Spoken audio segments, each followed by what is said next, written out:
Confírmeme, por favor, que se me ve y se me oye. Y se ve el PowerPoint. Se te ve y se oye. Muy bien, pues vamos a continuar entonces.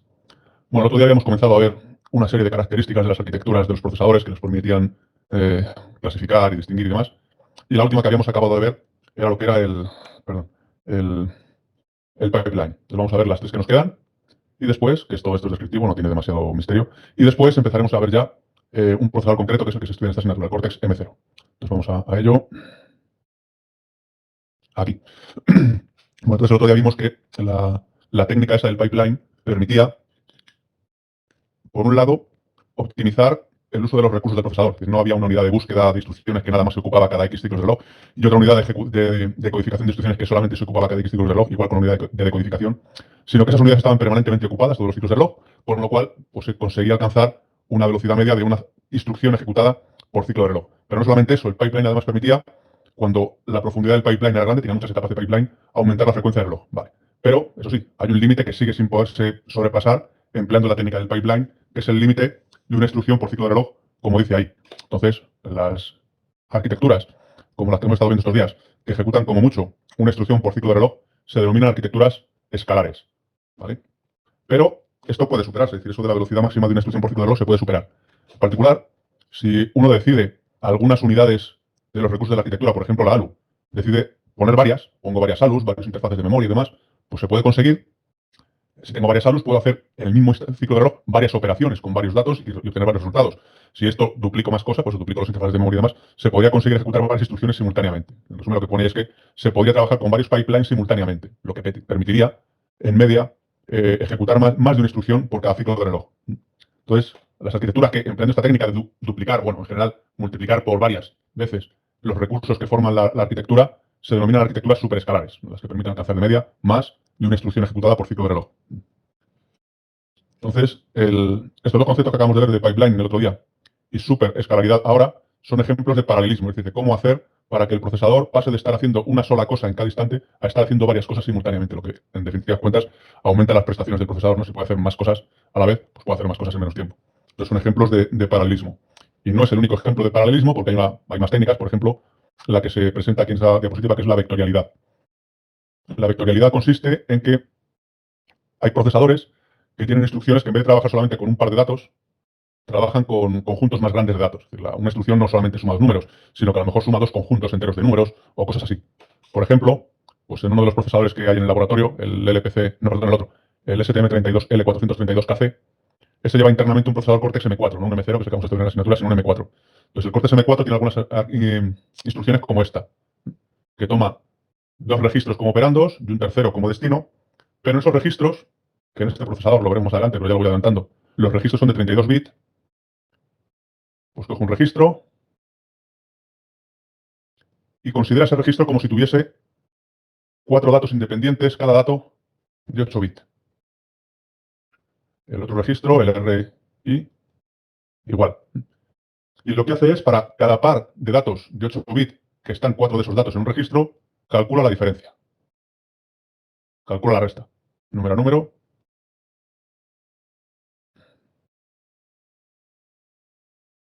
De esos 4 pares de datos. Y no solo eso, sino que además luego calcula el valor absoluto de esa diferencia. Y no solo eso, sino que luego encima suma los 4 resultados parciales. Y el resultado de eso es lo que guarda en un registro. Entonces, esta es una instrucción que está trabajando no con 2 datos, sino con 8 datos. Otra cosa es que esos 8 datos estén en un único registro. Estos 8 datos estén 4 en un registro, 4 en otro. De alguna manera es una instrucción que trabaja no con 2 datos, sino con 2 conjuntos de datos. A este tipo de instrucciones se las llama instrucciones vectoriales y a este tipo de datos vectores. Entonces, este es un ejemplo de esto, pues una arquitectura que soporta este tipo de instrucciones, se llaman estas arquitecturas vectoriales. Lo hace de una forma un poco primitiva, porque al fin y al cabo solamente usa 2 registros del procesador más el destino.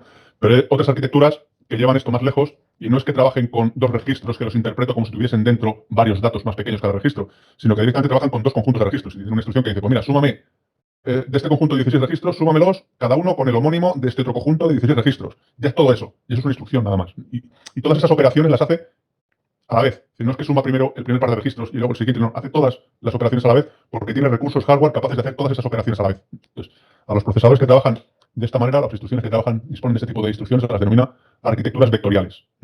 Y a las instrucciones también se llaman instrucciones vectoriales. Entonces, bueno, hay procesadores que soportan este tipo de cosas.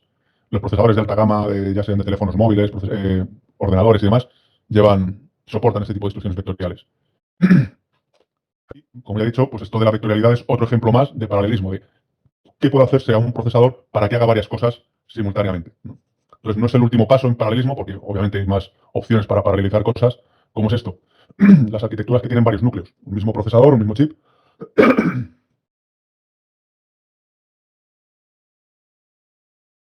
un mismo chip, ¿vale? Un mismo chip en el que internamente hay varios procesadores que trabajan en paralelo unos con otros, de forma más o menos independientes unos de otros, aunque todos acceden al final a la misma memoria. Entonces, cada uno puede estar ejecutando el mismo programa o programas distintos o diversas partes del mismo programa, depende. Entonces, esas son las arquitecturas que se llaman multinúcleo, que se llama multicore, varios núcleos, ¿vale? Y es, bueno, esto ya lo conocen, los procesadores de los teléfonos móviles y de los portátiles y de los ordenadores y demás son de este estilo. Pues tienen dentro 2 núcleos, 4 núcleos, 8 núcleos o los que sean, y así trabajan. Bueno, hay otro tipo de vectorialidad que serían pues, las tarjetas gráficas. Las tarjetas gráficas es una especie de array de procesadores que, bueno, pues, también se puede considerar como obviamente es un ejemplo de paralelismo, ¿no? Tener muchos recursos capaces de hacer cálculos, capaces de hacer operaciones, y en el caso de una tarjeta gráfica, pues formar un array y por ahí van pasando los datos. En el caso de las tarjetas gráficas se usa fundamentalmente para, pues eso, son tarjetas gráficas para generar imágenes, pero como imagino que sabes, se pueden usar para más cosas. Se pueden usar como plataformas para procesamiento masivo y demás. ¿Vale? Bueno, pues esto es lo que iba a contarles de eso, arquitecturas escalares, superescalares y vectoriales. Si me preguntas, paso al siguiente asunto, que son las arquitecturas CISC frente a las arquitecturas RISC.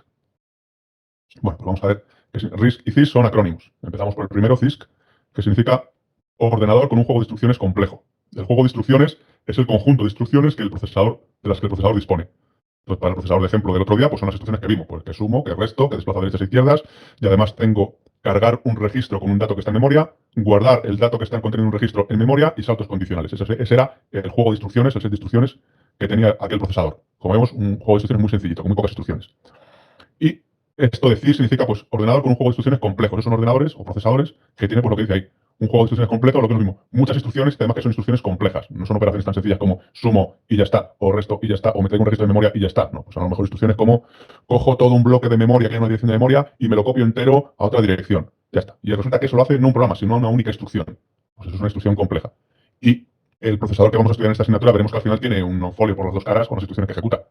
Pero vale, será un folio por las dos caras, pero es un folio por las dos caras, tampoco nada de otro mundo. Hay procesadores que tienen muchas más instrucciones, entonces, y además de este tipo complejas. Entonces, las arquitecturas C son las arquitecturas que se caracterizan por tener juegos de instrucciones con muchas instrucciones y además complejas. No son operaciones tan sencillas como las que hemos visto aquí. Entonces, eso da lugar a que los programas que se generan para esos procesadores son esos programas con menos instrucciones que lo que luego van a venir aquí, que los RISC. Puesto que tienes instrucciones que hacen más cosas, pues necesitas menos instrucciones para resolver el mismo problema. Pero eso sí, da lugar, por un lado, a un hardware más complejo. Y obviamente, si el procesador del otro día era muy sencillito, el que vimos aquí de ejemplo, y por tanto daba lugar a pocas instrucciones y sencillas.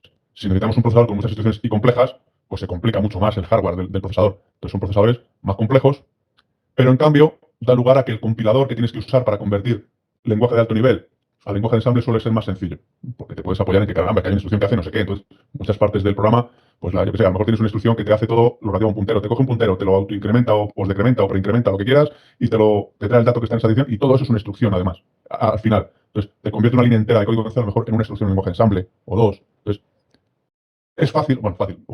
Escribir un compilador es cualquier cosa menos fácil, pero es menos complicado si trabajas con este tipo de procesadores a lo mejor que si trabajas con otros. Y el resultado neto de todo esto es que al final ocurre que la ejecución de programas sobre estas máquinas es más lenta que sobre la siguiente categoría que va a venir a continuación, que son los RISC. Porque, vale, el programa es más sencillo, el programa, mejor dicho, tiene menos instrucciones y es más corto, pero como el hardware es mucho más complicado, es más lento. Entonces, le cuesta más hacerlo. Al final, el resultado neto es que, vale, tengo menos instrucciones, pero tardo más en ejecutarlas, el resultado final tardo más en ejecutarlo. Vale, pues así, estas son las características fundamentales de las arquitecturas CISC. Y existen porque son las primeras que se desarrollaron y sobre todo porque cuando se empezaron a desarrollar los procesadores, tanto procesadores grandes como microprocesadores, en los años 60, 70, en aquella época era más complicado hacer los compiladores, esto era más complicado, que hacer el hardware. Entonces, se programaba mucho en lenguaje de ensamble. Entonces, el lenguaje de ensamble sí tenía mucho sentido poder disponer de instrucciones complejas que hacían muchas cosas porque te facilitaba el trabajo.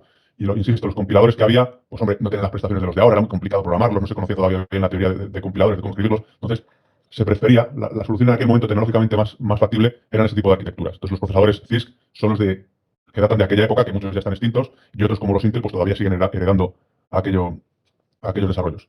Pero, con el paso del tiempo, se empezaron a dar cuenta de que había otro enfoque diferente, que era el contrario. Trabajar con procesadores que tienen juegos de instrucciones reducidos. Eso significa pocas instrucciones y que hacen operaciones sencillas esas instrucciones. Esto da lugar a que el hardware del procesador es sencillo, pues te salen procesadores más sencillos, más pequeños, más rápidos, y en cambio los compiladores son programas más complejos. Para sacar todo el provecho que se puede sacar de la arquitectura sencilla, pues es necesario que el compilador realice más optimizaciones, se dé más cuenta, sea más consciente de alguna manera. No es un compilador no es un sistema consciente, pero bueno, se percate de qué optimizaciones se le pueden hacer al código para que sea más sencillo, para que sea más rápido y demás. Entonces, complica el diseño del compilador y en cambio simplifica el diseño del hardware. Da lugar a programas que tienen más instrucciones. Para hacer lo mismo, te hacen falta más instrucciones que con un procesador de estos. Pero a pesar de que te hacen falta más instrucciones, el resultado final es que la ejecución es más rápida. Porque el hecho de que el hardware sea más simple y pueda ir más rápido, contrapesa esto de que el programa tenga más instrucciones. Entonces, actualmente la tendencia es que todos los procesadores modernos, o casi todos, van tendiendo a ser arquitecturas tipo RISC. Entonces, esto fue posible, primero, porque se empezó a desarrollar de manera importante la tecnología de compiladores, ¿no? Era posible escribir un compilador muy complejo que optimizase el código y demás. Y segundo, es muy interesante porque al ser procesadores muy chiquititos, paralelizarlos es más fácil.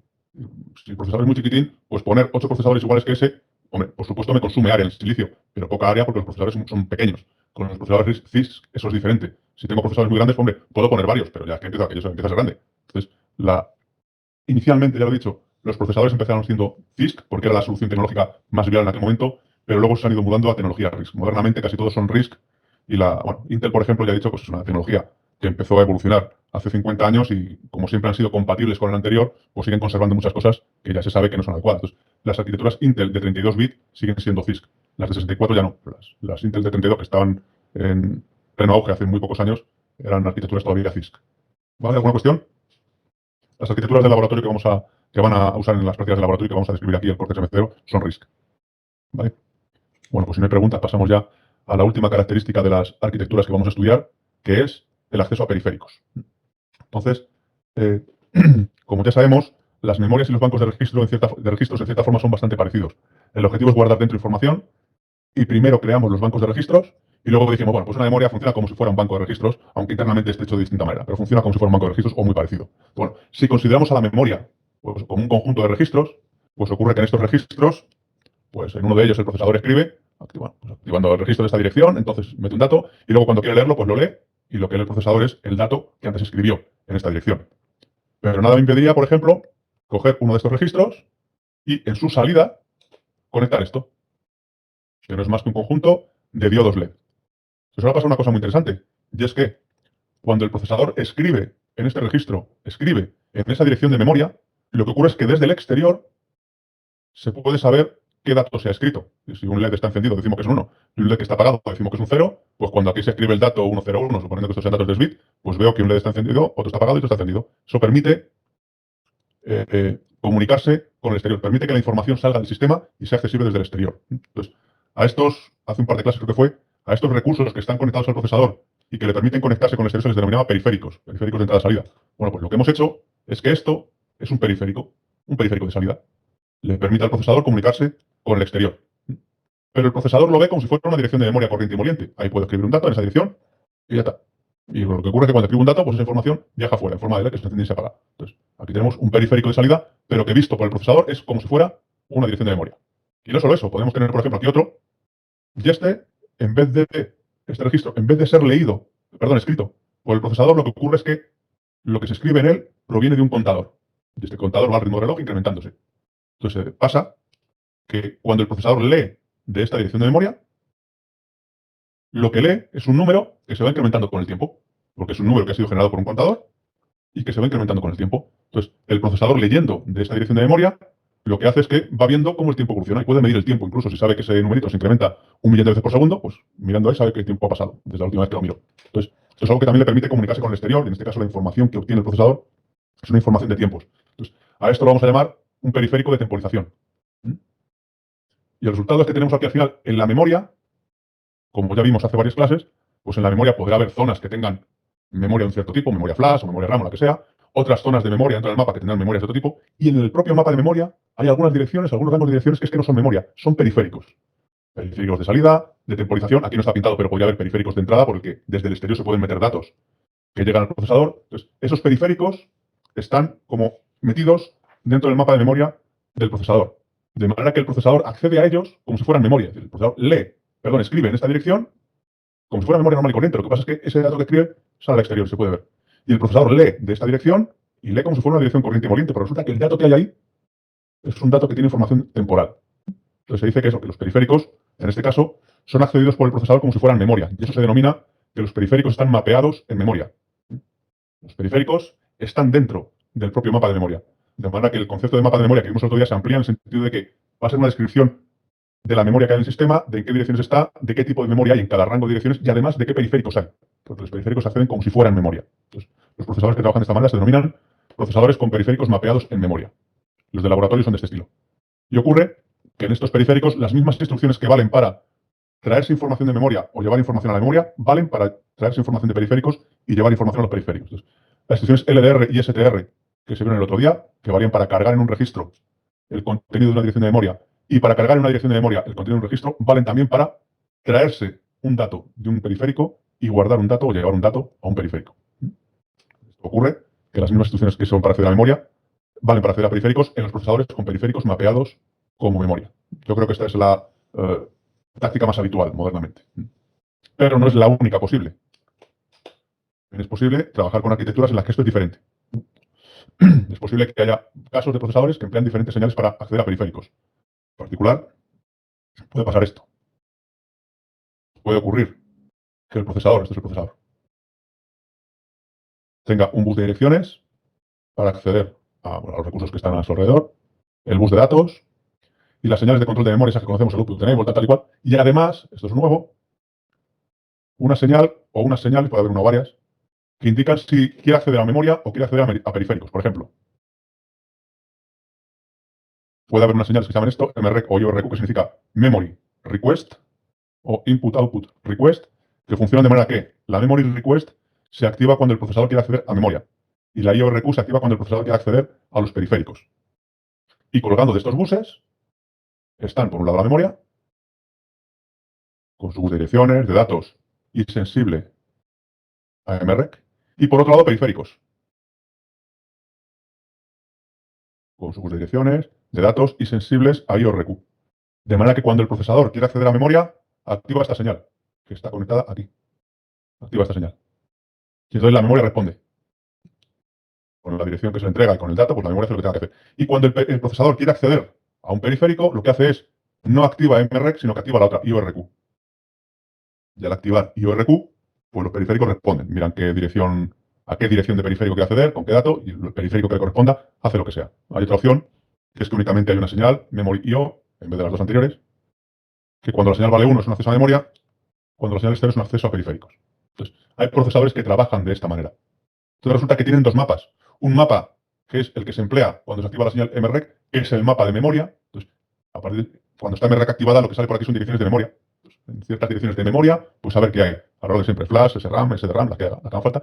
Y hay otro mapa, que no es el de memoria, es el de periféricos, que es el mapa que se emplea cuando se activa la otra señal. Y cuando lo que hay colgando del bus, cuando lo que atiende a las señales que salen del bus son periféricos. Entonces, procesadores que trabajan de esta manera, con espacios de direccionamiento separados para memoria por un lado, periféricos por el otro.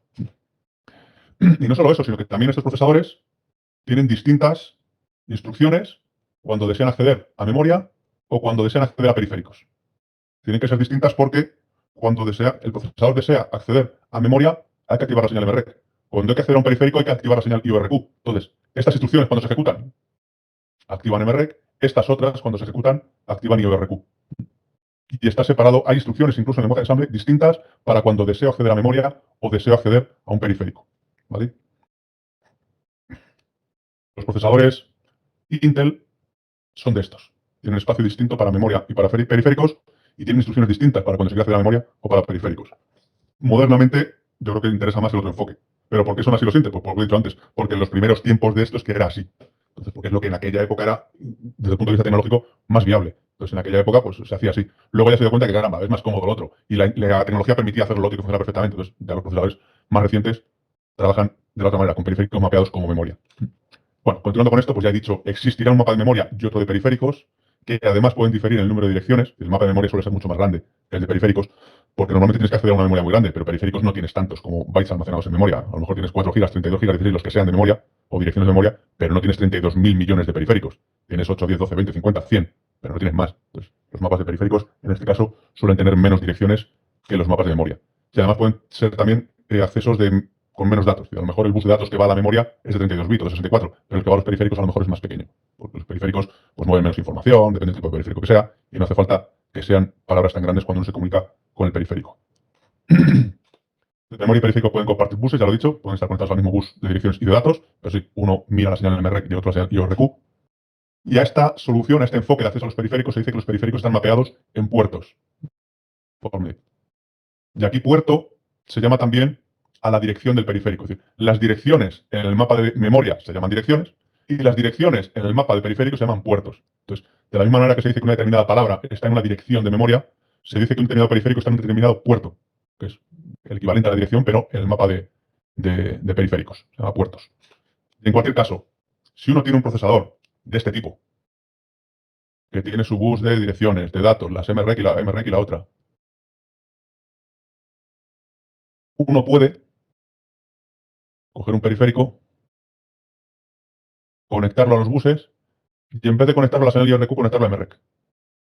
Entonces, este periférico responderá cuando el procesador acceda a la memoria. Si está convenientemente diseñado este periférico, pues el procesador no se va a dar cuenta de quién hay al otro lado. Se va a dar cuenta de que accede a una dirección, activando MREC, y del otro lado le responden con algo. Entonces, eso el procesador no se da cuenta, le parece que es memoria, pero verdaderamente está accediendo a un periférico como la transparencia de antes. Entonces, aun en el caso de que se disponga, por tanto, de un procesador con periféricos mapeados como puertos, es posible, si se tiene acceso a sus buses, montarle por fuera periféricos que él los vea como memoria, es decir, ponerle periféricos mapeados en memoria.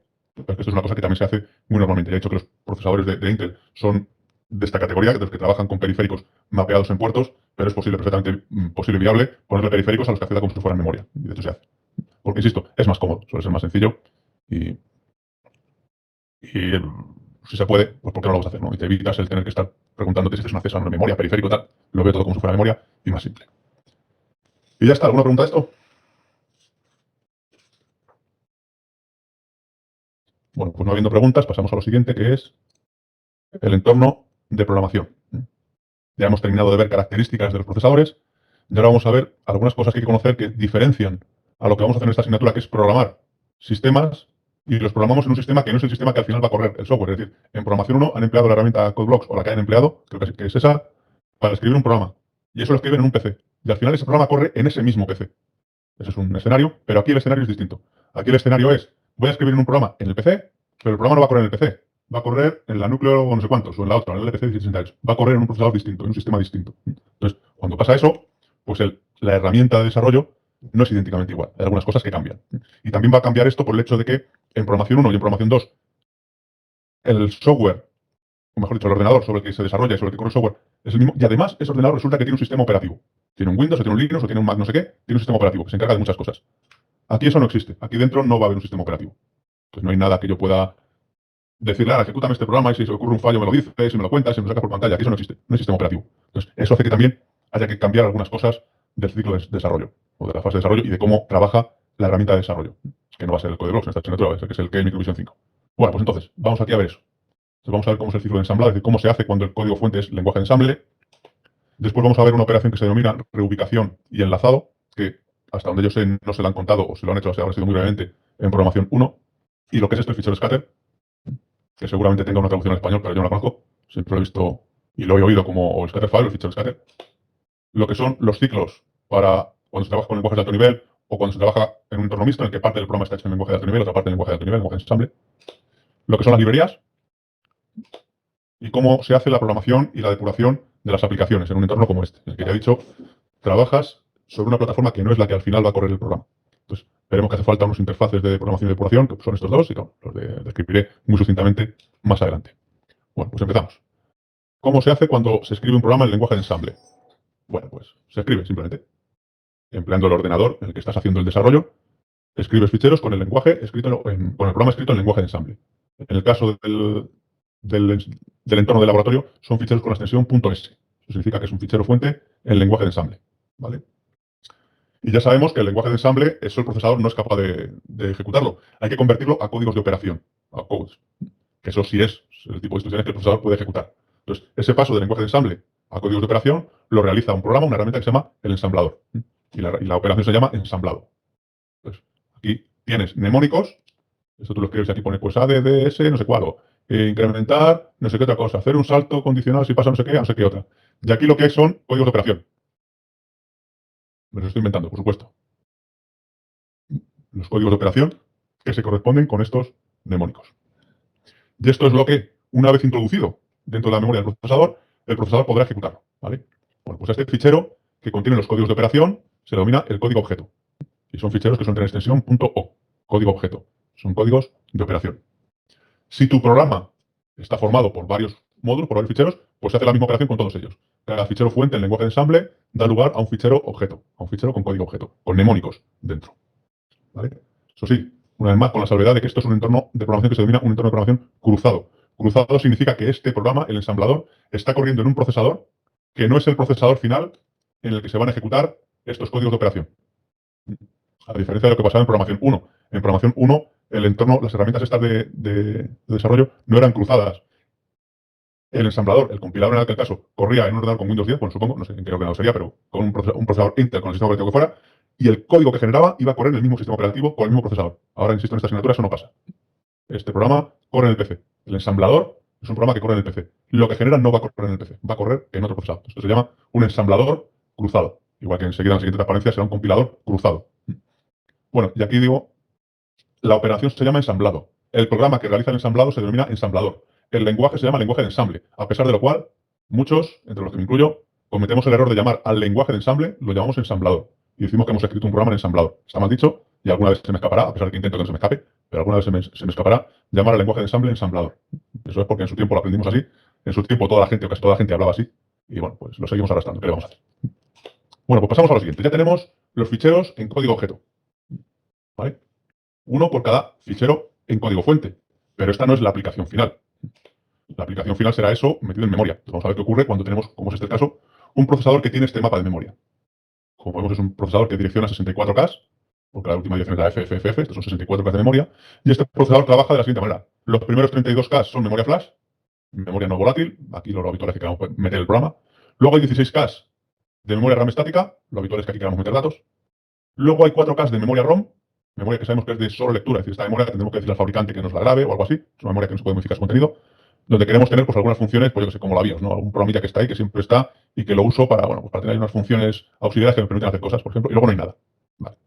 Y en este sistema, que tiene este mapa de memoria, voy a meter un programa formado por dos cosas. Esta es la primera, la otra saldrá. Un programa que se llama main.s, escrito en lenguaje de ensamble, que tiene varios mnemónicos, y uno de ellos es una llamada a una función que se llama foo, la función. Muy bien. Pues esto se ensambla. Y al ensamblarlo, lo que conseguimos es que cada mnemónico se convierta en los códigos de operación correspondientes. Conseguimos esto. Esta instrucción, ese mnemónico se convierte en este código de operación, este en este código de operación, y el CALFU se convierte en dos. El código de operación correspondiente al call y la dirección a la que hay que saltar, que es la dirección de foo, que de momento no sabemos dónde está. Entonces, el ensamblador lo que hace es poner aquí los diferentes mnemónicos de las instrucciones y aquí dice, ojo, y aquí en algún momento habrá que poner la dirección donde está la función foo, para que sea llamada la función foo. Continúa. Y este es el fichero objeto que se genera a partir de este programa en lenguaje de ensamble. ¿Vale? Y luego esto tendrá que aterrizar en memoria en algún sitio. Entonces, bueno, pues vamos a suponer que esto lo queremos meter en memoria aquí al principio. Como esto es un programa, lo vamos a querer meter en memoria flash y nos interesa, por el motivo que sea, que esté al principio, a partir de la dirección 0. Bueno, pues ahí van a aterrizar estos códigos de operación. El primero al principio de la memoria, el segundo en la siguiente dirección. Después va el código de operación del call, que va ahí. Después hay que poner la dirección a la que tiene que saltar ese call, que de momento no sabemos cuál es, porque no sabemos dónde está esa función en memoria. Luego al siguiente, y así sucesivamente. ¿Vale? Pues esto por lo que respecta a este trozo del programa. Pero el programa tiene más trozos. Tiene otro fichero en el que está efectivamente la función foo, la función a la que se salta desde aquí. Y está la función. Aquí está la función, su etiqueta, aquí las instrucciones que la conforman y la instrucción de retorno. Bueno, pues con esta se procede igual. ¿No? Pues la ensamblamos. Cada mnemónico da lugar a su correspondiente código de operación. Este mnemónico, que es el que está justo después de la etiqueta, esto hablé el otro día un poco, pero lo veremos adelante, es la primera instrucción de la función foo. Las siguientes, y el red, que yo digo que el opcode es 00pd, me lo he inventado, ya está. Está la función foo. Y como antes, esto habrá que saber dónde lo quiero poner en memoria. Entonces a mí se me ocurre que, bueno, como me interesa que esto es una función, que la voy a usar siempre porque es una función que me otorga una funcionalidad muy básica que siempre voy a usar, pues me interesa que esté siempre en memoria. Entonces se me ocurre ponerla en memoria ROM. Y la pongo, pues como antes, a partir de aquí. Entonces, La primera instrucción aparece en la primera dirección de la memoria ROM. La segunda me aparece aquí. Y este es el red. Este le voy a poner una flechita. El red ha aterrizado ahí.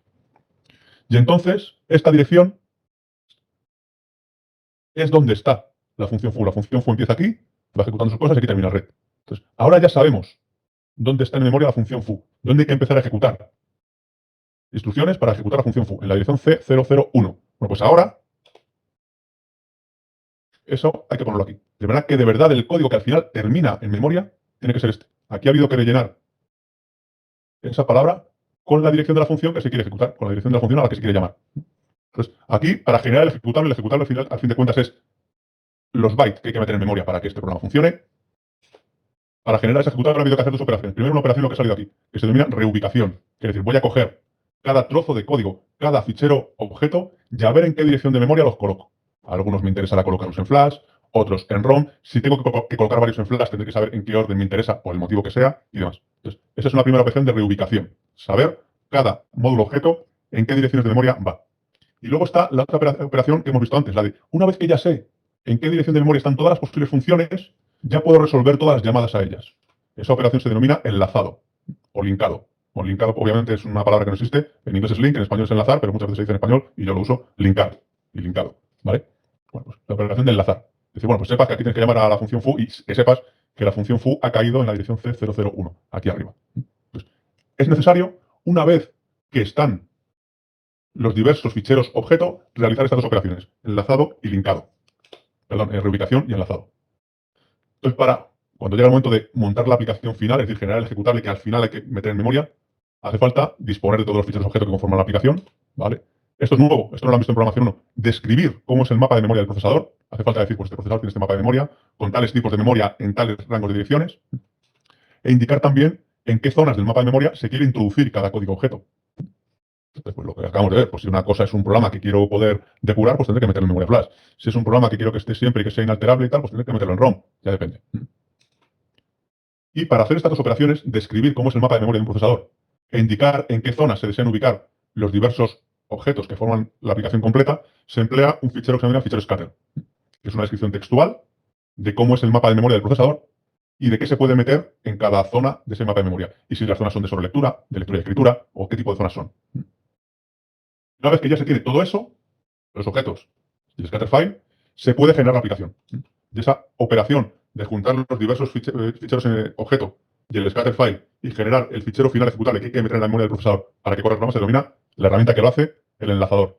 O el linkador, o el linker en inglés, o el linkador en nada. Pero vamos, que se usa la palabra linkador en español. El enlazador o el linker. ¿Vale? Y bueno, en general, esto lo viene aquí como una cuñita al final, es el conjunto de todas las herramientas que hacen falta para convertir ficheros fuente en el ejecutable y además para gestionar librerías, como veremos a continuación, se llama el toolchain. Entonces, el toolchain está formado por el ensamblador, el linkador, el compilador que saldrá en la siguiente transparencia y otras herramientas para generar librerías que de las que vamos a hablar aquí, ¿no? Entonces, es el toolchain. Entonces, tal y como están las cosas, actualmente es más complicado diseñar un toolchain que diseñar un procesador, a no ser que el procesador que quieras diseñar sea el Nova más. Entonces, mucha gente tiene ideas de caramba, se me ha ocurrido una arquitectura de procesador que sería estupendísima para mi aplicación, tal, no sé cuántos. Venga, la voy a implementar en una tecnología que verán más adelante en las asignaturas de diseño digital unidos, lo que sean de electrónica de comunicaciones, en un FPGA y tal. Vale, eso resulta que es relativamente fácil. El problema es, ¿y de dónde saco el ensamblador, el compilador, el linkador, el no sé qué, no sé cuántos? Pues eso es mucho más complicado. Entonces, hay algunas aplicaciones modernas en las que uno elige el procesador no porque sea el más adecuado para su aplicación, sino porque es el procesador para el que se dispone de una toolchain con la que sabes trabajar y manejas y controlas. Entonces, bueno, pues que lo sepa. La toolchain del software nos estamos de momento olvidando por completo en esta asignatura, pues alguien me dará todas las herramientas y demás, pero bueno, no siempre pasa eso. Entonces, ya comenté que hay una arquitectura, que es la arquitectura RISC-V, que es una arquitectura libre y tal, que uno puede usar para sus diseños, pero ojo, que tienes que tener el toolchain para RISC-V, que lo hay, pero que te tienes que preocupar del toolchain también.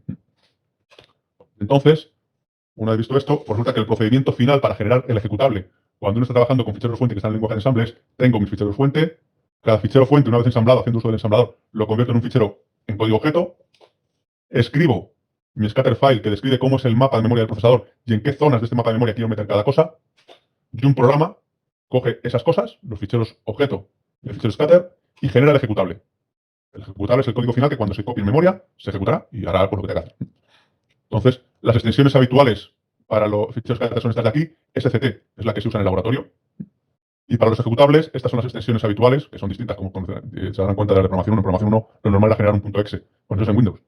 En estas aplicaciones, lo normal es generar un fichero ejecutable con alguna de estas extensiones. En el laboratorio es AXF o bin, las que se van a emplear en el laboratorio. ¿Vale?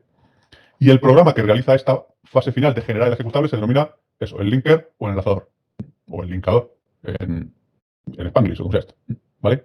Entonces, esta parte supongo que no la han visto en programación 1. En programación 1 se han limitado a escribo mi programa en C, le doy a un botón y aquello resulta que al final el disco duro es inejecutable. Ya está. El caso es que en este laboratorio van a funcionar de una manera similar. Van a coger la herramienta que en Microvision 5 y van a picar un botón y aquello va a generar el .bin o el .xf. Bueno, habrá que generar los dos. Y ya está. Pero sepan que ha hecho esto. Ha hecho varios pasos. Primero ensamblado, luego ha linkado. Y además ha necesitado un fichero de scatter que dirán, pues yo no me he enterado. Vale, no te has enterado porque ya te lo han hecho. En las prácticas de laboratorio, el fichero de scatter te lo han hecho. No porque nosotros lo hayamos hecho, sino porque la propia herramienta que en Microvision 5 es una herramienta suficientemente avanzada como para que tú le digas, oye, es que esta aplicación la quiero compilar para que la quiero correr sobre un procesador STM32, no sé cuántos tal. Entonces, cuando le dices eso, él ya sabe cómo es el mapa de memoria de ese microcontrolador y ya genera automáticamente el fichero de scatter, no te preocupes. Pero en algunos casos en los que tú, por lo que sea, modificas el mapa de memoria, porque por ejemplo trabajes con un microcontrolador que tiene los buses disponibles al exterior y tú en esos buses que están disponibles pones la memoria por fuera que se te antoja, pues ahí sí tienes tú que escribir cómo es la memoria que le he puesto, si tienes que modificar el fichero de scatter o crearlo. Pues sepan que eso el fichero de scatter es una cosa que cuando se trabaja con sistemas empotrados suele haber que hacer. Aunque insisto, en esta asignatura, en el laboratorio, no les va a hacer falta. Pero sepan que está. O sea, aunque no tengan que escribirlo, sepan que está y que alguien se ha preocupado de generarlo y incluirlo en los proyectos y demás. Y que cuando dan al botón de build, que monta la aplicación completa, está ocurriendo todo este fenómeno. Todo este proceso de primero ensamblar, luego reubicar, luego enlazar. Haciendo uso de un fichero de scatter. ¿Alguna pregunta de momento? Bueno, pues vamos a ver ahora y cómo se hace cuando ya no es en ensamblado, sino que cuando ya estoy trabajando en un lenguaje de alto nivel, como se hace o C++.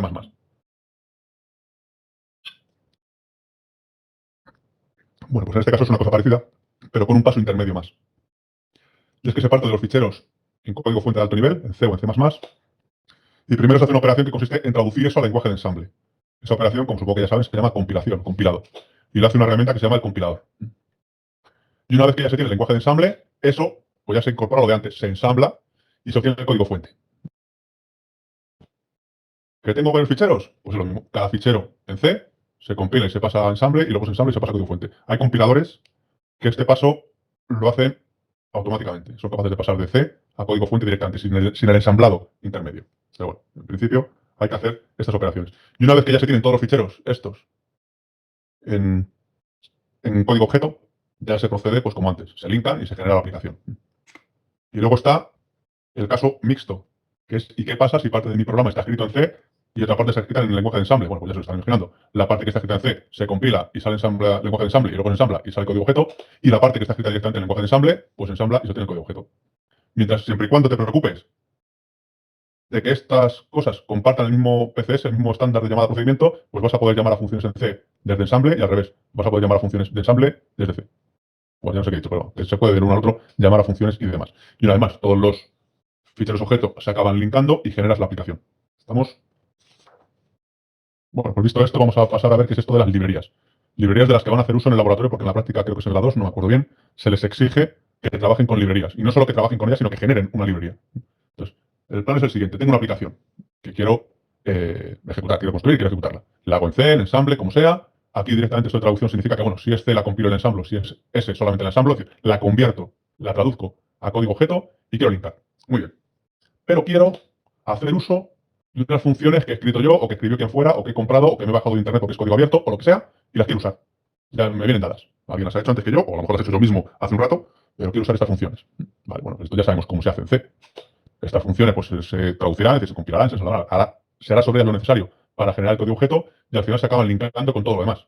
Pero para desde estos programas, desde este código fuente que yo escribo, poder tener acceso a estas funciones, ya sabemos lo que tengo que hacer. Tengo que tener un fichero que describa cómo son estas funciones y cómo son estas variables. El fichero .h, que conocen perfectamente de programación 1. Entonces, este fichero .h describe cómo son estas funciones y estas variables. Aquí estas funciones y variables están definidas y aquí estas funciones y variables están declaradas. Entonces, este fichero .h que me indica qué funciones y variables hay aquí dentro se puede incluir en estos programas. Vale, entonces aquí en C ya saben que es la directiva esta del preprocesador include. Le digo que me incluya este fichero. Entonces, al incluirse este fichero en estos programas, en estos códigos fuentes, lo que obtengo es visibilidad sobre los objetos que hay aquí dentro. Y los puedo usar y puedo llamarles y demás, ¿vale? Entonces, esto es lo que conforma una librería. Ojo, porque mucha gente se piensa que la librería es el punto H. No, la librería es el punto H y el punto C, los dos. El punto H solo dice lo que hay dentro del otro, y el otro es el que de verdad tiene el código. ¿Vale? Entonces, esto es lo que cuando usas una librería que te bajas de internet o ha escrito alguien o tal, tienes que tener el punto H y el contenido de la librería. Pero aquí hay una optimización evidente, y es, caramba, yo de la librería lo que de verdad voy a usar es el punto H. Eso sí, le tengo que dar visibilidad, tengo que mirar dentro para ver de verdad qué objetos tiene la librería y cómo usarlos, pero esto me importa un pito. Esto yo no lo voy ni a ver, no me voy a preocupar. De hecho, esto, sí vale, se ensamblará, pero si en vez de darme el punto H y el punto C, me diesen el punto H y el punto O, pues para mí seguiría siendo lo mismo. El punto H lo sigo incluyendo en mis archivos y el punto O ya sé que lo que tengo que hacer es linkarlo. Entonces, otra manera de dar una librería es así. Esto es la librería. Me dan una descripción de cuáles son los objetos y funciones que hay dentro de la librería y me la dan ya compilada. Me dan los ficheros objeto. Entonces yo tengo que preocuparme en este caso de, con esto trabajar como antes, decir, oye, lo único que tengo que hacer es incluirlo en mis programas. Y lo otro, esto es nuevo, bueno, supongo que esto será nuevo, no sé si es verdad que es nuevo, no sé si lo han dicho en programación 1 o 2. Y esto, el código objeto de la librería, tengo que decirle al compilador, oye, no te olvides, perdón, al compilador, no al linkador, no te olvides de linkar esto, que ya está compilado, pero no te olvides de linkarlo.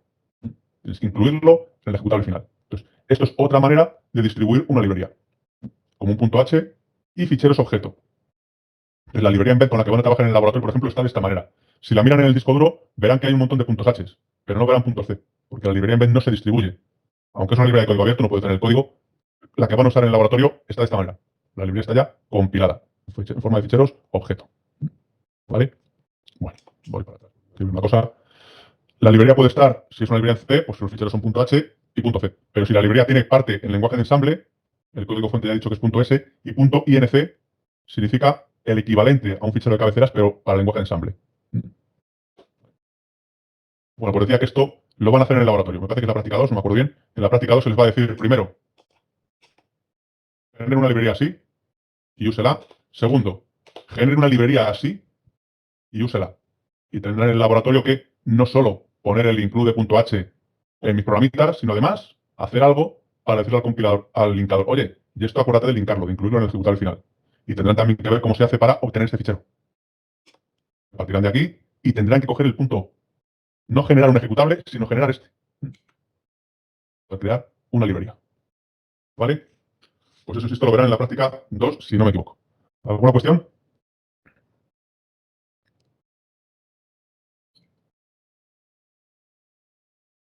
Bueno, pues en las librerías faltaba aquí esto. La extensión puede ser .o y también .a o .lib. En el laboratorio las librerías en código formato código objeto tienen extensión .lib. Bueno, y finalmente nos falta, vale, pues ya hemos conseguido generar el ejecutable de mi aplicación. Estará hecho en lenguaje de ensamble, en C, en mezcla, lo que sea, con librerías y librería tal, pero ya tengo un ejecutable de mi aplicación. ¿Cómo hago para meterlo en la memoria del procesador final y ejecutarlo? ¿Cómo hago para sacarla del PC y meterla en la procesador STM32, no sé cuántos? Bueno, pues para eso vamos a ver cómo se hace. Esto en programación 1 evidentemente no era así, en programación 1 no existía este paso. Entonces, este es el microcontrolador que está en la placa. El microcontrolador es este chip. En la parte, en la cara de arriba, el chip grande que hay. Que no es muy grande, vamos, el chip de los dos chips que hay es más grande, más patas tiene. Ese de ahí. Ahí es donde van a correr los programas que se van a escribir en esta asignatura. Y es un chip que dentro tiene memoria. Es un microcontrolador, tiene el procesador, tiene memoria y tiene periféricos. Entonces, dentro tiene la memoria. Y tiene memoria no volátil y memoria volátil. El programa querremos meterlo normalmente en la memoria no volátil, en la flash, para que cuando le retiremos la alimentación y lo volvamos a conectar, el programa siga estando dentro. Bueno. Y además de eso, tenemos un ordenador, que es el ordenador sobre el que estamos haciendo el desarrollo, sobre el que estamos programando, el programa con el que interactuamos nosotros. Entonces, estos dos contrincantes tienen nombre. El ordenador sobre el que se hace el desarrollo se llama el host, con el que se trabaja. El procesador sobre el que va a correr la aplicación final se llama el tablet. Vale. Y de alguna manera hay que comunicarlos. Entonces, la comunicación pasa por lo siguiente. Dentro del propio microcontrolador, dentro de este propio chip, hay una interfaz de programación y depuración que permite desde el exterior comunicarse, por ejemplo, con la memoria y meter en esta memoria programas y meter datos y sacarlos si hace falta para analizarlos, ¿vale? Y el protocolo de comunicación es que emplea esta interfaz de programación y depuración para comunicarse con el exterior, se llama esto, JTAG o JTAG o SW. Después en la siguiente transparencia se habla un poquito de ellos, ¿vale? Pero esta interfaz no es una interfaz que normalmente dispongan los ordenadores, los PCs. Tú te compras un portátil de la marca que sea y no tiene una interfaz JTAG para esto. Entonces hay que añadírsela. Entonces se le añade con una interfaz de comunicaciones, que ya va fuera del microcontrolador, que tiene por un lado una interfaz JTAG o SWD y por el otro lado una interfaz propia de ordenador, como puede ser un puerto USB o un puerto serie o Ethernet o Wi-Fi o lo que sea. Entonces, aquí tengo uno de esos, este cacha. Esto tiene por un lado un conector USB, por ahí se conecta al ordenador con el que se esté trabajando. Y por el otro lado tiene un cablecito pequeñín, bueno, a ver, ahí, eso, que es el que se conecta a través, mediante esa interfaz JTAG o SWD al procesador que se quiere, al target con el que se quiere trabajar. Tengo aquí, por ejemplo, esta tarjeta. Una tarjeta que tenemos que he hecho, en la que va aquí un procesador, de un determinado tipo. Es un procesador Atmel, no me acuerdo cuál, Atmel SAN 4L, no sé yo. Un procesador, el que sea. Y este procesador es un microcontrolador, lleva aquí el conectorcito con la interfaz JTAG. Entonces, se conectan con el cablecito este que he dicho. Y ahora, a través del puerto USB, que lo conectaría aquí al ordenador, tengo acceso desde el ordenador a las memorias que están dentro de este microcontrolador. Y ese ejecutable que yo he generado en el PC, que he generado en el host, puedo volcarlo dentro de la memoria de este procesador y lo puedo ejecutar. ¿Vale? En el laboratorio no va a ser exactamente así, porque en el laboratorio toda esta interfaz de comunicaciones, de depuración y de programación, resulta que está en la propia placa. Esta placa, ya he dicho, este es el procesador, el STM32, el 472 KC. Si le dan la vuelta a la placa, resulta que tiene otro chip ahí. Ese otro chip es este, interfaz de comunicaciones. Y de ese otro chip ya sale el puerto USB, que es el que va al ordenador. ¿Estamos? Entonces, en el laboratorio lo único que hacen es coger la tarjeta núcleo o la otra, pincharla por el puerto serie al ordenador y ya está. Ya está hecha toda esta interfaz. Esto a través del otro chip que hay en la placa y esto a través de la propia interfaz que va dentro del microcontrolador de la placa. Y una vez que ya se tiene toda esta interfaz funcionando, pues ya se tiene acceso a la memoria del microcontrolador y el ejecutable que se ha generado aquí se puede meter en esta memoria y se puede ejecutar. Y además, a través de esta interfaz de programación y depuración, se tiene acceso al propio procesador y a sus registros, de manera que se puede ver el valor de los registros, modificar el valor de los registros, detener el procesador, arrancar el procesador para que empiece a ejecutar, parar el procesador cada vez que ejecuta una instrucción, de manera que puede hacer ejecución paso a paso, ese tipo de cosas. Y se tiene también dentro del microcontrolador periféricos, de lo que esto, el tema 4 habla de esto. El tema 4 que empieza la semana que viene. Y se lo contará otro profesor, pero bueno, periféricos. Y también se tiene desde, a través de esta interfaz de programación, acceso a los periféricos. De manera que en el laboratorio van a usar una herramienta de desarrollo que es el Kale Microvision 5, que será más o menos diferente o parecida al CodeBlocks, pero que permite hacer lo mismo. Permite, aquí tienes tu programa en C, y lo puedes ir ejecutando paso a paso, como ocurría con el CodeBlocks, o del todo, o tal, y puedes ver valores de las variables, como pasaba con el CodeBlocks. Y aquí tienes una cosa nueva que con el CodeBlocks creo que no se podía, y es, esto es el programa en C, esto es el lenguaje de ensamble al que ha dado lugar, y lo puedo ejecutar paso a paso en C, o sea, línea a línea en C, o instrucción a instrucción en lenguaje de ensamble. También puedo ver, cosa que creo que, bueno, no sé si se puede, no sé si lo han hecho, pero puedo ver los registros del procesador, lo que valen, lo que hay en cada registro, y puedo ver cómo se van modificando. Y aquí no está puesto, pero aquí si se picase en esta pestaña que pone memoria 1, saldría directamente el contenido de la memoria del procesador. Qué byte hay en cada dirección de memoria del procesador. Y también aparece, esto no lo vamos a usar en esta asignatura, pero se puede hacer, esto es un periférico. De los múltiples periféricos que llevan estos chips dentro, estos microcontroladores, pues este es uno, y aquí tengo control sobre él. Aquí puedo picar en sitios, hacer cosas, y decir al periférico, pues yo qué sé, por lo que sea. Es un periférico de comunicaciones, pues lo puedo forzar desde esta pantalla para que me envíe un dato, me reciba un dato, o se comporte como si hubiera pasado no sé qué, y demás. Y todo eso con una única herramienta, que es en este caso el Kale Microvision 5, y una interfaz de comunicaciones que tenemos la suerte de que ya está aquí metido. Es un chollo porque es súper fácil, ¿vale? Y de esto ya está. ¿Alguna pregunta de esto del entorno de desarrollo? Imagino que el entorno de desarrollo lo tendrán ya instalado en casa. Viene muy bien no solo para las prácticas de laboratorio, sino también para la parte de ensamble que viene a continuación, para el siguiente tema del procesador Cortex M0, para hacer los problemas y demás, viene estupendo. Porque tú escribes tu programa en lenguaje de ensamble y en vez de preguntarte, ¿funcionará o no? Pues lo picas aquí, le das ejecución paso a paso y vas viendo lo que hace. Ya está. Bueno, y para terminar vamos a ver qué es esto de las interfaces JTAG y SW. La interfaz JTAG, ya he dicho, es esta. La interfaz de comunicaciones que llevan los microcontroladores y microprocesadores para poder permitir la depuración sobre ellos. Bueno, pues JTAG viene, las iniciales son de eso, y es una interfaz formada por 5 señales y masa. Las señales son estas. Una es un reloj, otras son comunicación de datos, comunicaciones de datos en serie, van los bits uno detrás de otro, un reset que es opcional y una que es una de control, una señal de control. Permite conectar varios chips en cascada, es decir, que si en la misma placa tengo varios chips que tengan interfaz JTAG,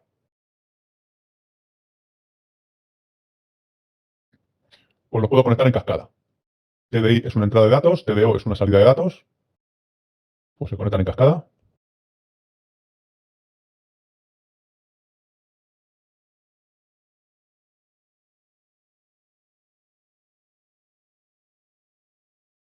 Y a través de una única interfaz JTAG puedo acceder, depurar todos los chips con interfaz JTAG que haya en la placa, ¿vale? He puesto 3, pero podían ser los que fuera. Y el resto de señales, TCK, TMS y TRST, van las 3 a todos los chips. Bueno, y a través de esta interfaz se puede, en cualquiera de los diversos chips conectados a esta cadena, acceder a sus memorias internas, depurar sobre ellos, es decir, acceder a sus memorias, a sus registros, a sus periféricos y demás. Dice aquí que esto... Ay, perdón. Lo dice, pero lo voy a escribir. Y además esta interfaz tiene una ventaja más, y es que estos chips tienen pines.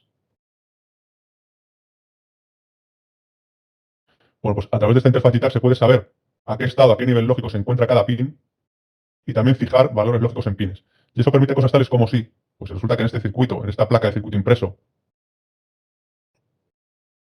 este pin de este chip está unido por una pista a este pin de este otro chip, pues es evidente que los dos, como están unidos con una pista, tienen que estar siempre al mismo nivel lógico. Bueno, pues la interfaz JTAG te permitiría, por ejemplo, fijar de forma controlada por ti desde el exterior que aquí quieres tener un 0 y ver a qué nivel está este pin. Si todo va bien, si esta pista existe, aquí también debería haber un 0. Si no ves un 0, es que esta pista tiene que estar rota. Entonces, eso te permite incluso verificar que la placa de circuito impreso está bien hecha y que las soldaduras están bien hechas. Entonces, la interfaz de esta JTAG permite depurar cada chip individualmente lo que tiene dentro e incluso verificar la interconexión entre ellos en una misma placa de circuito impreso, ¿vale? Prácticamente cualquier chip moderno digital mínimamente complejo tiene esta interfaz que permite hacer estas cosas, entre otras. Y por supuesto, los microcontroladores tienen todos su interfaz, ya sea JTAG o la que viene a continuación, la SW. Y luego está el otro tipo de interfaz, pues que es la utilidad que tiene es la misma, cambian algunas cosas. En particular, es una interfaz más sencilla, solo tiene dos señales y masa. SVDIO y SVCLK. Este es un reloj y estos son unos datos bidireccionales. Está pensada para conectar varios, se pueden conectar varios chips como antes, pero en este caso es en cascada. Perdón, en cascada, en estrella, es lo que estoy pensando. Las señales SVDIO. Yo creo que esto está escrito al revés. Me parece que es SVDIO.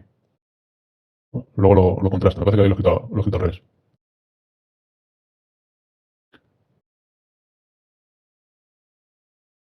Van unidas todas.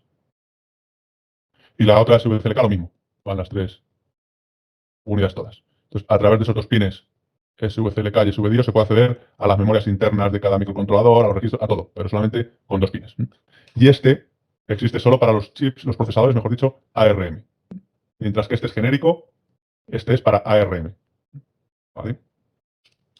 Bueno, dice que habitualmente, si el procesador con el que trabajas es ARM, suele soportar los dos, el SVD y el JTAG.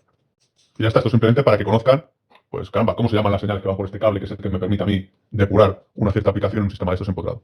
¿Alguna cuestión de momento? Bueno, pues si no hay cuestiones, cambiamos de tema, porque aquí termina el tema 2 de la asignatura y empieza el 3, en el que vamos a ver los procesadores, un procesador ARM en particular, el Cortex M0. Entonces, primero vamos a ver quién es ARM y, bueno, y luego a participación a ver qué tipo de procesadores tiene y demás. Entonces, ARM es una cosa que surge en los años 80. En los años 80 se produjo posiblemente el primer boom de la informática doméstica. Es decir, en las casas la gente empezaba a querer tener un ordenador. Entonces aquello empezó, pues no sé exactamente con qué ordenador sería, si con el Sinclair ZX81 o con el que fuera, pero empezó a haber ordenadores para tener en casa. Y bueno, pues hubo varios ordenadores que triunfaron más o menos, pero en el Reino Unido hubo uno que tuvo un éxito relativo que fue este, el Accord BBC. Aquí contribuyó la BBC y demás, bueno, para que la gente tuviera ordenadores en sus casas, y una firma inglesa que era Accord, que desarrolló un ordenador que era este, en el año 1981, que tiene un procesador 6502, que es el mismo procesador, por cierto, que llevaba el Apple II, el primer Apple que tuvo éxito comercial, es un procesador de 8 bits. Bueno, pues aquel ordenador tuvo un éxito relativo en el Reino Unido, y entonces esta firma, Accord, dijo, bueno, pues vamos a hacer otro, siguiente versión de esto, la versión 2 de nuestro ordenador. Y a la hora de desarrollarlo, pues estuvieron mirando procesadores que había de las marcas que en aquellos momentos vendían procesadores, y no les convenció ninguna de las arquitecturas que proponían. En aquella época los que cortaban el bacalao eran pues 7502, que no me acuerdo cómo se llamaba la fábrica, no me acuerdo, la marca de esto. Intel, Motorola y Silo. Silo que hacía el Z80, que era el procesador que lo petó en aquella época y demás. Bueno, Intel con sus 80, 86 y compañía, Motorola con 6800, tal. Bueno, el caso es que no le gustaron. Entonces dijeron, bueno, pues, ¿qué hacemos? Pues entonces se plantearon, en vez de usar un procesador que ya existiese en el mercado, desarrollar su propio procesador. Entonces, en aquel momento, la Universidad de Berkeley había un grupo de investigación que sigue existiendo, que estaba proponiendo las arquitecturas RISC. Todos estos eran arquitecturas CISC, y en la Universidad de Berkeley había un grupo proponiendo arquitecturas RISC. Entonces, en colaboración con esa universidad, crearon una empresa que se llamó ARM por esto, Máquina RISC de Accord, que era un procesador dotado con una arquitectura nueva, que era una arquitectura tipo RISC para ese ordenador que querían hacer. Y efectivamente desarrollaron el procesador y lanzaron al mercado un ordenador, que fue el Archimedes este de aquí. Vale, muy bien, pero que no tuvo ningún éxito en el mercado. A pesar de lo cual, hubo gente que se dio cuenta de que aquella arquitectura de aquel procesador era muy interesante. Y entonces fue Apple la que se percató de que aquel procesador para sus productos iba a valer. Entonces, la empresa cambió de nombre, pasó de llamarse Acorn Machines a esto, Advanced RISC Machines, y desarrolló un procesador para un producto de Apple. El producto de Apple fue este, o el Apple Newton. Una PDA, eso se llama asistente personal, no sé qué, asistente personal de bolsillo, Pocket. Bueno, no me acuerdo. Como un móvil, pero sin la parte del móvil, es decir, el calendario, la agenda, el no sé qué, pero sin las comunicaciones del por el móvil. Dotado de un procesador que en aquella época era una arquitectura que se llamó ARM6. Bueno, aquello no sé si tuvo éxito o no en el mercado, pero lo que sí tuvo éxito una vez más fue el procesador. Era muy interesante porque comparado con los de Intel, las ofertas de Intel, Motorola y demás, aquello consumía muy poca batería. Entonces, para cosas alimentadas con batería era estupendo. Y entonces, pues bueno, fueron desarrollándose diversos productos de electrónica de consumo y demás basados en esta arquitectura de ARM. ARM no era de Apple, era una empresa externa. Entonces, ARM no fabricaba los chips, diseñaba los chips. Y ese diseño lo vendía a Apple o a quien fuera. Entonces, Apple fabricaba el chip, o quien fuera fabricaba el chip con el diseño de ARM dentro. ARM no fabrica procesadores, diseña procesadores. Entonces, los diseños de ARM, pues bueno, fueron evolucionando a lo largo del tiempo, diversas arquitecturas de ARM, y se incorporaban cada vez a más productos de electrónica de consumo y no tan de consumo. Es decir, eso, pues yo qué sé, casi cualquier cosa actualmente que lleve un procesador dentro y que no sea un ordenador, el procesador que va dentro resulta que es ARM. Entonces, en aquella época, ¿qué cosas había? Que llevasen procesadores y que no fueran ordenadores. Pues hombre, no había muchas, pero había. Pero sé, cuando empezó la televisión digital, pues los decodificadores de televisión digital llevaban procesadores ARM dentro. La electrónica de los coches, bueno, pues sí, en su momento llevaría los procesadores que fuera, pero luego la electrónica de los coches y de las motos y de los barcos y de los aviones empezó a llevar procesadores ARM dentro. Muchas cosas de electrónica de consumo de tipo televisiones, radios, MP3, lavadoras, llevan procesadores ARM dentro. Y bueno, pues ARM fue desarrollando diversas generaciones de sus procesadores y en un momento dado por aquí diversificaron su cartera de productos en tres ramas. Se llamaron A, R y M del nombre, ¿no? Esas ramas son los procesadores Cortex-A, que por aquí hay alguno, los Cortex-M y los Cortex-R, que alguno habrá en algún sitio, por aquí supongo, Cortex-R. En esta asignatura vamos a estudiar los Cortex-M. Entonces, ¿en qué se diferencian estas tres variantes? Cortex-A, Cortex-R y Cortex-M. Bueno, la A viene de aplicación y son procesadores pensados para correr sistemas operativos tipo Linux, tipo Windows, tipo Android, tipo ese tipo de cosas, ¿no? Entonces, para correr esos sistemas operativos hace falta que el hardware tenga una cosa que se llama memoria virtual, que les enseñarán, supongo, en la asignatura que tenga de sistemas operativos. Y bueno, es que el procesador tiene que tener una cosa que se llama manejador de memoria virtual, esto VMM, y los procesadores Cortex-A tienen eso, tienen VMM, manejador de memoria virtual, lo que les permite correr sistemas operativos tipo Windows, tipo Linux, tipo esa serie de cosas. Entonces, los procesadores Cortex-A son de esos. ARM los tiene 32 y 64 bits, y suelen ser procesadores tipo, o sea, potentes, tipo procesador de ordenador. Reloj elevado, pipeline profundo y demás. Mucha memoria para correr sistemas operativos, Linux, Windows, Android o lo que haga falta. Luego está la real time de la que luego hablo y la que se ve en esta asignatura, los Cortex-M. La M viene de microcontroller. Son procesadores específicamente diseñados para formar parte del microcontrolador, de un sistema empotrado más o menos pequeño, que normalmente no se emplea como si fuera un ordenador, sino que forma parte de otro producto. Es, pues yo qué sé, es lo que controla la lavadora, es lo que controla el despertador, es lo que controla el MP4, es lo que controla la televisión, pero no estás usando la lavadora como si fuera un ordenador, el cepillo de dientes como si fuera un ordenador o la televisión como si fuera un ordenador. Es el procesador que hace funcionar a ese otro equipo. Microcontroladores. Son de 32 bits todos y no tienen manejador de memoria virtual. Con lo cual aquí no es buena idea intentar. Voy a intentar correr Linux sobre el procesador del laboratorio. Se puede hacer, pero mala idea. Y luego están los Cortex-R, que son como los M, pero de más prestaciones, más rápidos. A grandes rasgos. Y esto vale para aplicaciones como esas, aplicaciones empotradas, pero que manejan mucha información a mucha velocidad, cosas de ese estilo. Por ejemplo, tú te compras un disco duro de ordenador. Disco duro de los de toda la vida, de los que son un disco magnético que gira dentro. Y eso sabes que lo puedes montar en un ordenador y tienes disco duro. Vale. Dentro de ese disco duro hay un procesador que se encarga de hacer que eso funcione. Puede ser uno de estos. Es un procesador para una aplicación empotrada, pero tiene que manejar mucha información y muy rápido. Porque tiene que comunicarse con un ordenador que va muy rápido. Tiene que servir información muy rápidamente. Entonces, un procesador Cortex-R puede ser para eso. Para una aplicación empotrada, pero con un flujo de volumen de información alto, regímenes binarios elevados y demás, con comunicaciones rápidas. Pues un Cortex-R puede servir para eso. Y a su vez, los Cortex-A, bueno, y la verdad es que las otras familias también, tienen diferentes subfamilias. Bueno, pues dentro de los Cortex-A, que son los que van en los móviles, pues los hay. Los que son de más prestaciones, que son los que te permiten reproducir vídeo en tiempo real y jugar a los marcianos y hacer no sé qué. Los otros que son para aplicaciones que requieran menos prestaciones. Y los de muy bajo consumo, que son los que están funcionando o el que está funcionando en el teléfono móvil cuando no estás haciendo nada con él, cuando lo tienes apagado. Bueno, pues hay un procesador que consume poca energía y que se encarga del mantenimiento. Bueno, pues diferentes familias y como saben, cualquier chip de telefonía móvil, de los que van en los teléfonos móviles, quiero decir, lo que lleva dentro suele ser una mezcla de procesadores de estos. Pues lleva a lo mejor 2 o 4 procesadores de altas prestaciones y 2 o 4 de medias o de alta eficiencia, de esos ultra alta eficiencia. Entonces, en cada momento se decide qué procesador es el que tiene que entrar a trabajar. Si hace falta sacar muchas prestaciones del chip, por eso, porque estás con una aplicación que requiere mucho esfuerzo de cómputo, pues, yo qué sé, interactuar con un juego que tiene muchos gráficos y no sé cuántos, tal, pues utilizas unos chips u otros. El chip que en cada caso, el procesador que en cada caso sea el más adecuado. En el laboratorio de esta asignatura, todos los procesadores son Cortex M y además con un único núcleo. Wow, todo esto nos importa un pito. Por cierto, imagino que ya saben que la inmensísima mayoría de los chips que van en los teléfonos móviles, con independencia de quién lo fabrique, ya lo fabrique Apple, el chip, ya lo fabrique Samsung, ya lo fabrique Qualcomm, ya lo fabrique quien lo fabrique, lo que va dentro son procesadores ARM o basados en diseños de ARM. Porque, insisto, ARM vende el diseño y otros fabrican el chip empleando el diseño. Entonces, Apple fabrica el chip empleando el diseño, Samsung hace lo mismo, Broadcom hace lo mismo, Qualcomm hace lo mismo. Todos los procesadores que van en los móviles, la inmensísima mayoría, son procesadores ARM. ¿Alguna cuestión? Bueno, esto es una transparencia en la que viene, bueno, pues prestaciones del Cortex M0, que es el más simple de los procesadores Cortex M, comparados con otros microcontroladores. Bueno, pues resulta que funciona bastante bien y eso que es el simple. Y bueno, la verdad es que esta transparencia tiene un poco de trampa porque muchos de estos microcontroladores son muy antiguos ya. Pero en cualquier caso, un procesador Cortex M0, que es un procesador el más sencillo de ARM, para un montón de aplicaciones es muchísimo más que suficiente. Bueno, siguiente, pues cuota de mercado de ARM. Bueno, pues resulta que ARM, pues como ven aquí al principio de los 2000, en volumen, en millones de dólares, de euros o lo que sea esto, representaba un porcentaje, pues hombre, importante del mercado, pero minoritario frente a Intel, y eso cómo va cambiando en el tiempo. Entonces, en el año 18, esto era una previsión, pero bueno, en el año 18 ya esperaban que el volumen de mercado en dinero, en dólares, del mercado de procesadores, la mitad fuese Intel y la mitad fuese ARM. No sé si son ustedes conscientes de que hay muchos procesadores ARM en el mercado. Todo el mundo que tiene, bueno, todo el mundo, casi todo el mundo que tiene un ordenador en su casa sabe que dentro lleva un procesador Intel. Lo que no todo el mundo sabe es que ese mismo ordenador que lleva dentro un procesador Intel, pues lleva además, puede llevar además varios procesadores ARM. Y que no solo el ordenador que tienes en tu casa lleva un procesador Intel, sino que el MP3 que tienes en tu casa, la radio que tienes en tu casa, la televisión que tienes en tu casa, la lavadora que tienes, bueno, todos los chismes que he dicho antes que tienes en tu casa llevan dentro procesadores ARM y no lo llevan Intel. Entonces, eso hace que el número de unidades de procesadores ARM que hay en el mercado esté clarísimamente dominado por ARM. En esta escala, ese es el porcentaje de procesadores Intel que hay en el mercado y el resto son ARM. De hecho, hace ya, pues, por lo menos un año y pico, por lo menos, si no más, no, yo creo 2 años y pico, ya salió un comunicado de ARM diciendo, en este momento hay más procesadores ARM en la faz de la Tierra que personas ha habido durante toda la historia de la humanidad. Entonces, está todo plagado de procesadores ARM.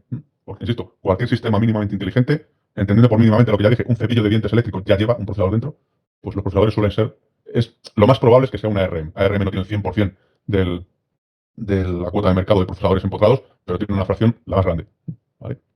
Y bueno, ya vista la historia de quién es ARM y lo que hace y tal, pues vamos a entrar en materia. Por fin, pues vamos a estudiar un procesador concreto de ARM, el más sencillo que tienen, el ARM Cortex M0, con el que van a hacer la primera práctica de laboratorio, porque las prácticas 2, 3 y 4 las van a hacer con procesadores que son el M3 o el M4.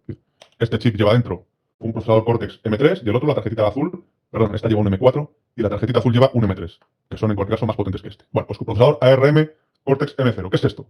Bueno, pues es un procesador de 32 bits. Esto ya sabemos que significa que tiene dentro una ALU y unos registros de propósito general que son de 32 bits. Trabaja con datos de 32 bits. Es una arquitectura RISC, pocas instrucciones y sencillas. Es una arquitectura von Neumann. Eso significa que tiene un único interfaz de memoria, por el que accede a direcciones y a datos.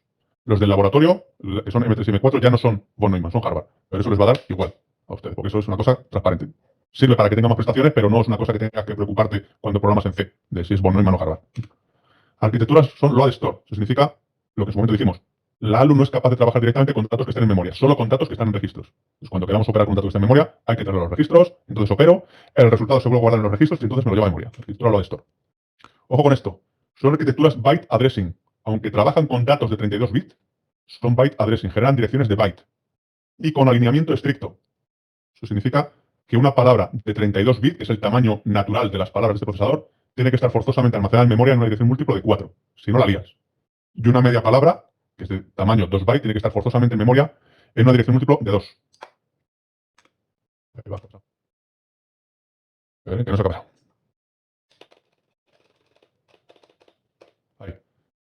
Hay procesadores Cortex M0 Little Endian, Big Endian y hay algunos que pueden ser las dos cosas. Entonces, los del laboratorio resulta que son los dos Little Endian.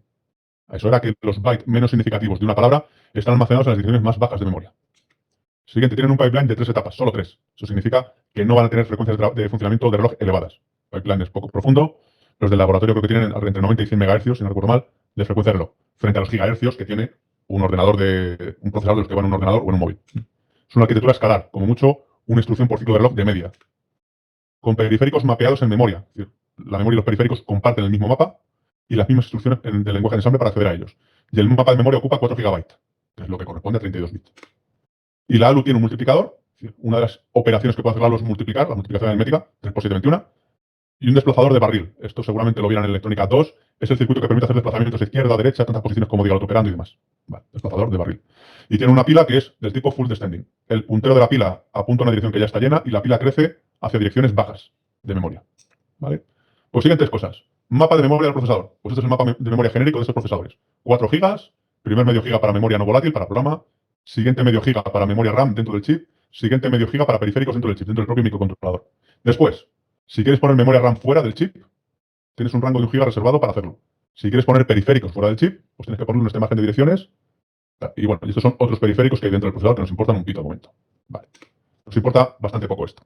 Lo que sí hay que saber, aunque esto se lo volverá a contar Miguel Chavarrías, el profesor que va a contar el tema 4, cuando habla de vectores de interrupción, es que en la dirección 0 de memoria hay que guardar el contenido inicial del puntero de la pila. Y la dirección 4, que es la siguiente dirección donde cabe una palabra de 32 bits, el valor inicial del contador de programa. Esto significa, cuando reseteas un procesador de estos, lo primero que hace cuando termina el reset es leer la dirección 0. Y el valor que hay ahí lo guarda con puntero de la pila. Y lo siguiente que hace es leer la dirección 4. Y el valor que haya ahí lo guarda en el contador de programa. Y a partir de ahí empieza a ejecutar. Entonces, aquí le tienes que poner en la dirección 4, tienes que guardar la dirección a partir de la cual quieres empezar a ejecutar tu programa. Entonces, tu programa está puesto en la dirección que sea, y aquí tienes que poner, guardar la dirección donde empieza tu programa. Porque ahí empezará el procesador a ejecutar. Insisto, esto se lo contará, se lo repetirá el otro profesor cuando les hable de vectores de interrupción en el tema 4 más adelante. Siguiente cosa que hace falta saber, registros. Bueno, pues tiene este procesador 13 registros de propósito general, desde el R0 hasta el R12, mientras que el procesador que vimos en la asignatura estos días solo tenía 8, los 8 primeros. Bueno, este tiene 13. Eso sí, veremos que de los 13, los 8 más bajos, que se llaman los registros bajos, son mucho más interesantes que estos. Estos se pueden usar para muy pocas instrucciones. Estos se pueden emplear para casi todas las instrucciones. Pero bueno, pues, lo suyo es olvidarse de estos 5 y trabajar con estos 8. Luego tiene un puntero de la pila, ¿vale? Luego tiene un contador de programa, venga. El puntero de la pila resulta que tiene 2, nos importa un pito, que se llaman PSP1 y MSP2, no da igual. Tiene un puntero de la pila y ya está. Un registro LR que se llama registro de enlace, que ya veremos para qué es. Y este PSR es el registro de estatus. El registro ese donde estaban los flags de estatus, del que ahora enseguida hablamos. Y dos registros más que nos importan un pito. Y este es el registro de estatus, que tiene 32 bits, de los cuales vale mucho rollo, pero lo que nos importa es esto. Ahí dentro están los 4 bits más significativos del registro de estatus, que se llama PSR en este procesador. Son los bits de desbordamiento, acarreo, 0 y signo, o negativo. Aquí lo llaman N de negativo. ¿Vale? Pues ya está. Insisto, tiene más cosas, pero no nos importa. Y finalmente, tamaño de los datos. Bueno, pues resulta que cuando trabajas en C y pones un dato de un determinado tipo, estos son los bits que ocupa. Entonces, imagino que en programación no habrán usado lo de char, sorting. Vale, bueno, pues está bien que lo hayan usado, pero aquí no van a usar eso. Aquí van a emplear estos tipos para indicar qué tipo de datos estoy usando. El numerito indica de cuántos bits es. Un int 8t es un entero de 8 bits. Este es de 16 bits. Este es de 32 y este es de 64. Y la U significa que es un dato sin signo. Entonces, un int 8t es un entero con signo de 8 bits. Es decir, un número que va de 0, a ver qué he dicho, es un entero con signo de 8 bits. Un número que va de menos 128 a más 127. Y un uint es un entero de 8 bits sin signo, unsigned.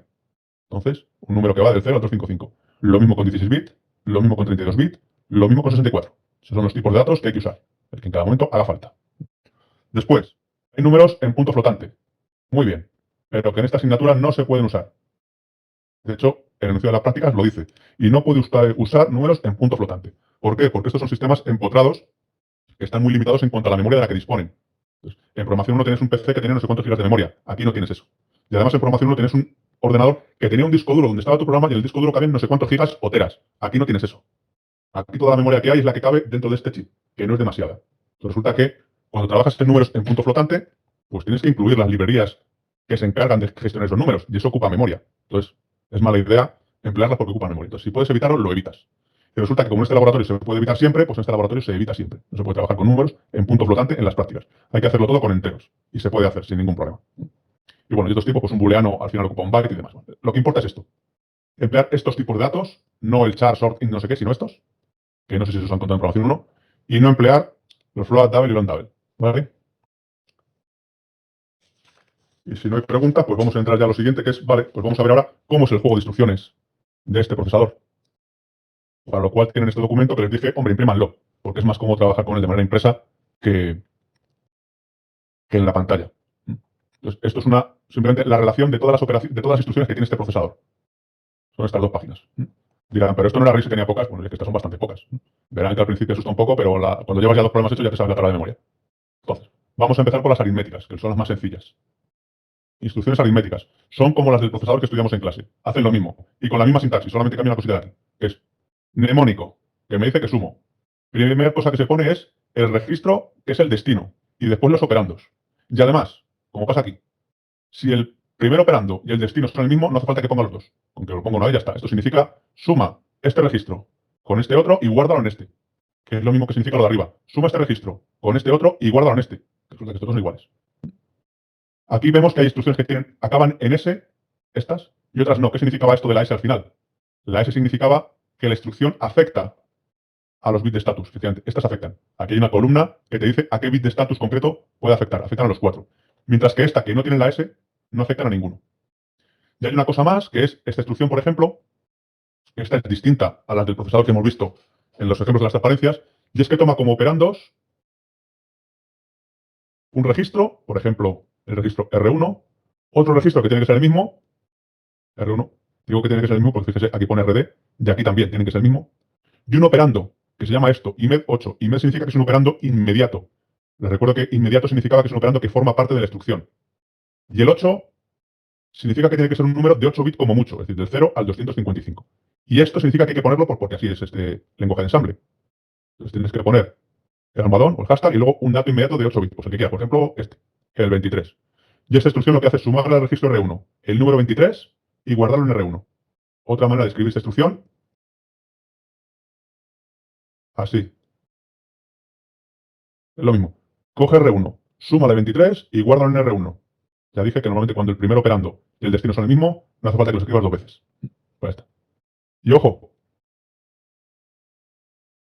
esta D, aquí te está diciendo que esta instrucción no vale con todos los registros. Vale solamente con los registros que van desde el R0 hasta el R7. Verán que la mayoría de las instrucciones son así. Solamente funcionan con los primeros 8 registros, con los registros bajos. Entonces, estas dos instrucciones existen. Esta, en cambio,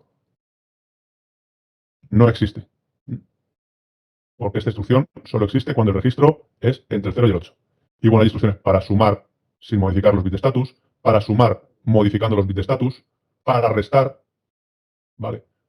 Para sumar registros más el acarreo que en ese momento haya, suma un registro más otro, más el bit de acarreo que valdrá 0, 1. El resultado lo guarda en este registro. Esta instrucción tan peculiar, RSBS, un registro, otro registro, y hay que poner un tercer parámetro que forzosamente es 0, que lo que hace es, aquí lo dice, guardar en R1 menos R0. ¿Vale? Para cambiar el signo de un registro. ¿Qué más? Bueno, ya lo dije hace tiempo. Aquí puedes poner números así, o lo puedes poner en hexadecimal. Pues aquí puedes poner en vez de no sé qué 23, pues en hexadecimal 0x y el 23, si no me equivoco, es el 17. O en ASCII, te mete en el registro, te suma al registro R1 el código ASCII de la J. Ya les he dicho, de restar con acarreo, que cogen un registro, le restan otro y le restan el inverso del acarreo. Eso es en programación, perdón, en programación. En electrónica 2 a lo mejor les dijeron para qué valía esto, ¿vale? Para hacer restas de números grandes.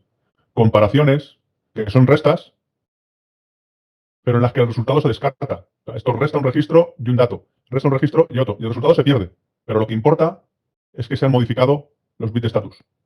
Veremos más adelante para qué sirven, son muy útiles. Y multiplicar, que coge un registro, te lo multiplica por otro y te lo guarda en el segundo. Dense cuenta de que el destino y el segundo operando tienen que ser iguales. Es decir, la instrucción esta coge R0, R1, lo multiplica y lo guarda en R1. En cambio, la instrucción esta, bueno, ya me equivoco, bueno, venga, que diríamos, pues coge R0, lo multiplica por R1 y lo guarda en R0. Esta no existe. No existe porque en este ensamblado de este procesador, los que lo diseñaron, forzaron, por el motivo que fuera, a que el segundo operando y el destino tengan que ser el mismo. Y aparte de eso, instrucciones que ya conocemos, como son las aritméticas, las lógicas, hacer la AND, la OR, la OR exclusiva de dos operandos. Esto es negación, aquí lo pone, guarda en el destino el origen negado.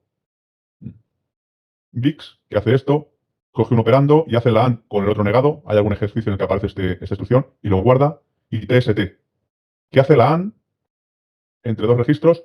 El resultado se pierde, pero lo importante es que modifica los bits de estatus. Y finalmente, los desplazamientos de todos los sabores que conocemos. Aritmético a derechas, entre un registro y un operando, o entre dos registros. Lógico a derechas, lo mismo entre un registro y un operando inmediato, o entre dos registros. Y lógico a izquierdas, con las mismas variantes. Y también rotaciones. Las rotaciones les recuerdo que eran desplazo y los bits que se me salen los vuelvo a meter por el otro lado. Y ya con esto termino. Lo último que hay que saber es que en estas instrucciones de desplazamiento, en todas ellas, el bit de acarreo, después de la instrucción, se carga con el último bit que se haya caído. Me explico.